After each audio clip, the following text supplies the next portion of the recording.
అరటికాయ ఫ్రై అండి. Super taste తోటి ఒక చిన్న సీక్రెట్ ఇంగ్రీడియంట్ తోటి కమ్మటి రుచి వచ్చేలా ఎలా తయారు చేసుకోవాలో చూద్దాం. మొదట ఒక అరటికాయని తీసుకొని ముక్కలుగా 3 ముక్కలుగా కట్ చేసుకొని మెత్తగా ఉడికించుకోండి. కాస్త నీళ్లు పోసి మెత్తగా ఉడికించుకోండి.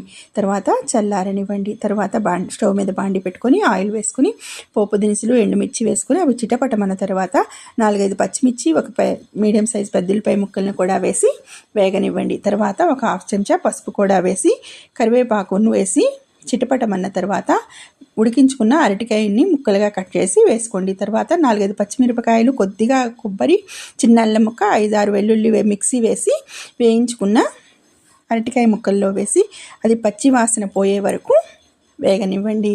ఇలా జాగ్రత్తగా పచ్చి వాసన పోయే వరకు వేగనివ్వాలండి. తర్వాత ఒక 1/2 చెంచా ధనియాల పొడి, జీలకర్ర వేసుకొని దించుకుంటే సూపర్ టేస్టీ